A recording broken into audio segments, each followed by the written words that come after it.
Welcome to the Pete and Joe Fitness Show. Hello, today's video is all about 2017's fitness goals. So we're going to give you our top 10 fitness goals for the new year.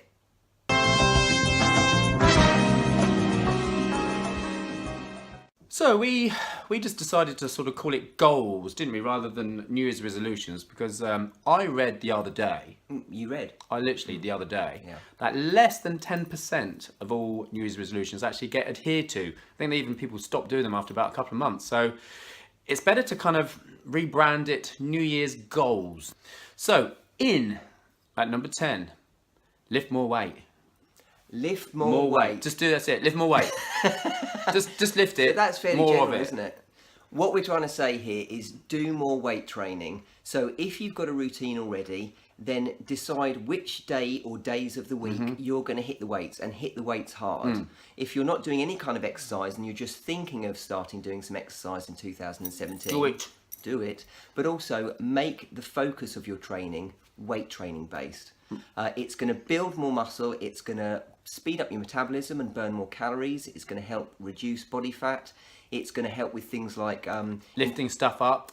lifting stuff up. It even helps with your complexion, with increasing collagen production. Yeah, you look good. I look great, don't I? And I'm 92. You'd never know.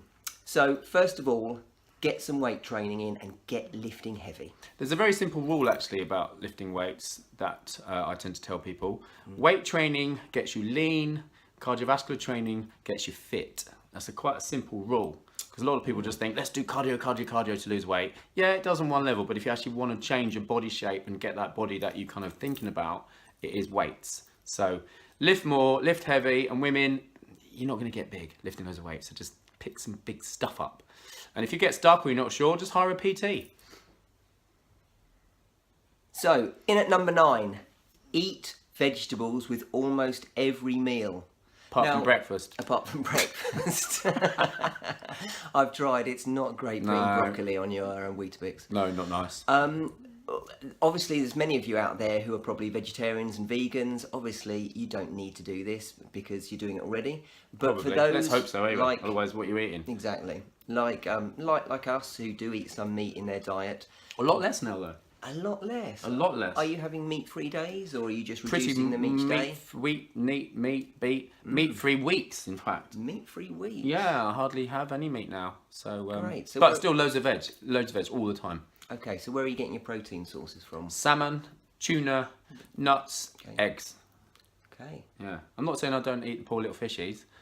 The fishes are getting a bit of a hit in that moment, but yeah, salmon, tuna, fish in general, nuts and eggs. And that's and BCAAs. I take BCAAs, but that's a whole other chit chat. But yeah, so not a lot of meat at the moment. Okay. Good. But So, lots of veg. yeah, get your veg in at every single Get meal. your veg in. So, in at number 8, use portion control. It's important to control your portion. Yes, portion your portions. It's very important. Something that a lot of people just don't do enough of. It's literally look at how much they eat. They still sort of pile their plate up as if it's going to be the last meal they ever have. Okay, so what are we talking about portion size? Well, portion as a control? guide, rather than sort of talking about cups and milligrams and milliliters and stuff like that. So, protein-wise, it's basically a couple of palm-sized portions.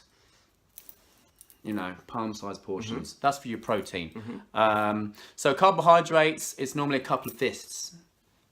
Can we do that? No, it's a couple of cups. Couple of cups. A couple of handfuls. Couple of cups. Couple of handfuls. Couple of cups. Veg, couple of fists. Veg, couple of fists.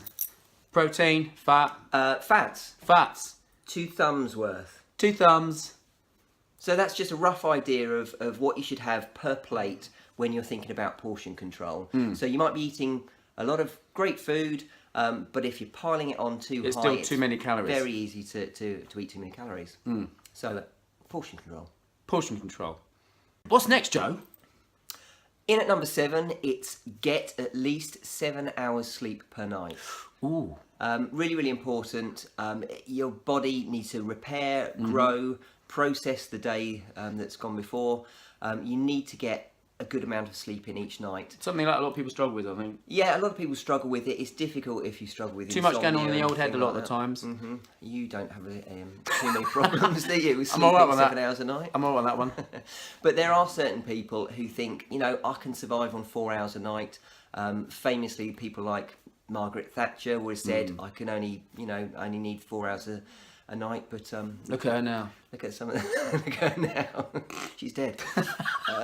Yeah. Look at some of the stupid decisions she made when she was in office. This is There true. you go. There's a lesson to be learned there. Yeah, I think it's worth noting. It's just that it's quality sleep, isn't it? I think that's the most important thing. It's the deep quality sleep that is Yeah, the important. REM sleep. The REM. So for a bit of REM, you could listen to REM, couldn't you? Actually, if as that you fell helps. asleep, because that might actually help you as well. If it helps you to lose your religion. Yeah. So deep quality sleep if you can. Try and if you struggle because you've got too much going on in your head, maybe write some stuff down before you go to bed. Put out what's going on in your head. Put it down on paper.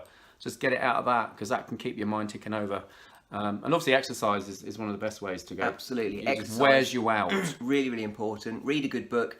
Turn your screens off at least 2 Turn hours your tech before- off. before Turn you your go to tech bed. off. I know a few people that don't do that. So do that. Yeah, don't keep your phone in your bedroom.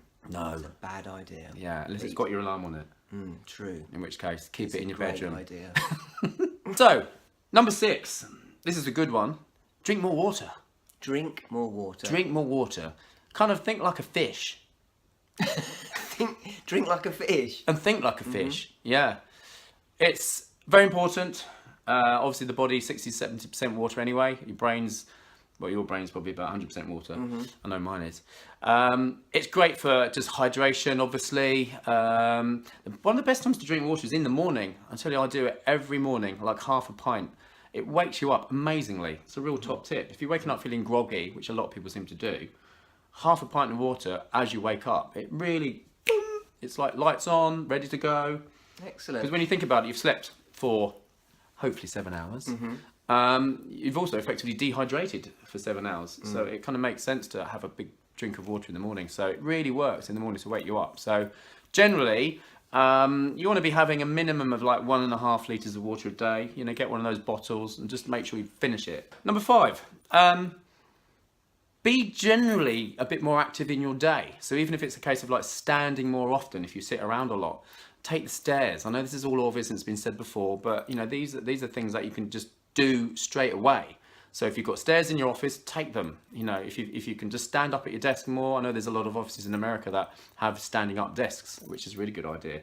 But if you don't have that, stand up at your desk. You might look a bit weird, but just stand up more, walk around. I know it sounds really obvious, but it is doing these little things on a daily basis. So stand up more, take the bus stop early before you get off. So get off one stop early before your work. That becomes a habit as well. So then you always have that little walk. Obviously, a lot of people tend to be rushing around and they're normally late, so maybe don't do that. But if you're on time, maybe get off the bus stop before and walk to work that last little bit, even if it's a tiny little bit. Yeah, I agree, and I think... that's good, you agree. I do, I agree. This is the only thing I've agreed with you on today. Number 4. Standing up regularly if you're working, if you're in a sedentary job. A lot of us sit at the computer a lot of the day, and then when we get home, we sit on the sofa and watch a bit of TV. We sit in our car driving to and from work. It's a lot of sitting. There's a lot of sitting, and... We weren't designed to do that. Someone has described sitting as the new cancer. I think that's probably taken it a bit too far, but you need to be, if you are in a sedentary job, try and stand up every 30 minutes. It doesn't have to be long, but just get up, move around, go to the filing cabinet, whatever it is, but get Do they up have filing regularly. cabinets anymore? Yes, people do have filing cabinets anymore. So in at number 3, it's take a bit more time off your hard training. A bit of me time. A bit of me time. And you time. Yeah, thank you. Bit of us time. Although we've said that it's important to get more strength training in your workouts. And exercise, And yeah. exercise, yeah. Those of you who are already training hard, give yourself a break every so often. It's been shown that if you give yourself a week or 2 off every so often, then you will increase your testosterone and your growth hormone, which will then feed into your training afterwards and help you reach It's important new levels. to take a bit of time out. We're all so busy, and again, New Year brings all these. We're going to do this, do that. I think it's important to just, if maybe you're aching a little bit from a previous day of training, just take a day out, or just take a day out. you know, Just go out for the day. Just go away. You know, it's important. So I think a lot of people, we always feel like we have to be doing something all the time. You know, to get a book, you know, the art of reading, or even the art of not doing anything. I think it's important. You know, a lot of people think if you can go and sit on the beach and just watch the waves, well, you're not doing anything. Well, you are actually doing something. You're actually chilling out. And I think it's really important to do more of that. I mean, meditation, being mindful of how you are is going to be a big thing this year. So, you know, just take some time out, relax when you need to, recover and crack on. Especially any of you millennials out there watching, young people who have grown up in this age of technology, of social media, always having your phone on. There's always something to occupy you. Yeah. There doesn't seem to be any kind of downtime. Yeah, downtime still seems to be doing time, isn't it still, isn't it? Yeah. Like not stop. But that is the time when you actually have nothing to do, when you actually allow yourself to get bored occasionally. That's when we have our best ideas and we're at our most creative. I'm bored all the time. And you still don't come up with any ideas, do you? Straight into number 2, don't go on a diet. Don't do that. I mean, this is probably the biggest thing that people say for New Year's resolutions. Gonna get on that I'm going diet. to go on a diet. We know that diets just don't work. They work in the short term. You'll lose some pounds over the first few weeks, but you'll most likely be losing muscle at the same time. Don't want to do that. And that will drop your metabolism so that when you eventually stop your diet, and because go back it's to too difficult to keep up normal all the time, eating, you put on more weight than you had before. Got less muscle, funny enough. And that brings us to number 1, which kind of really just sums everything we've just set up really in one sentence or one word. Habits. Make them. Yeah, little ones. Make habits rather than thinking of this as an exercise in willpower, which willpower is, it comes and goes. What you need to do is start forming small habits that become part of your everyday life, and it's much easier to stick to a habit and to do it without thinking. Yeah, and we're good at habits. Humans are good at habits. We've all got many. You can probably name 10 you've got without even thinking about it, which is what a habit is. As I say, the one I said earlier, you know, having a little glass of water next to your bed when you wake up. If you just do that every morning, you'll then suddenly feel you can't now go without having a glass of water in the morning. And that suddenly becomes a habit, you know, or, you know, not turning your phone off from 7 p.m. or not going on social media so much. Or I'm going to stop and I'll have Facebook, I'm going to look at Facebook a couple of times a day or something. You just start doing these small things. Rather than saying, right, I'm going to delete the app. Are you going to implement that habit about Absolutely social not. media? Absolutely not. Can't see that happening. I can see it happening. But obviously, if you spend too much time on something that causes you an issue, then reduce it. But rather than saying, well, I'm going to delete the Facebook app, don't do that because you'll probably go back on it again. Just say, well, you know, just try and, again, mindful. There's that word, Be again. mindful. You know, if you just get off it, you know, turn your phone off, turn the social media off, turn the tech off.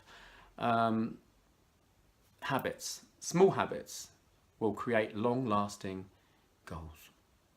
So those were our top 10 health and fitness goals for 2017. They were good, weren't they? They were great, weren't they? We are good. Please don't forget to click the like button below this video. And if you think that we've missed any top 10 health and fitness goals for the year, please put your comments underneath the video. Yeah, let us know what you're doing. We'd be happy to answer some questions going forward. And yeah, we've got lots of exciting things coming up on the Pete and Joe Fitness Show. So stay tuned, tell your friends, tell your family, tell everyone. We're back, and we're back in a big way. See you soon. Bye-bye now. Welcome to the fitness. I think that you're right, but another important thing to remember is that... yeah, ironically. Ironically. Okay. Number 2. Number 2. Number 9. Number 9, even. So, number 7. What about number 8? All right, let's do number 8 first. So we decided to call it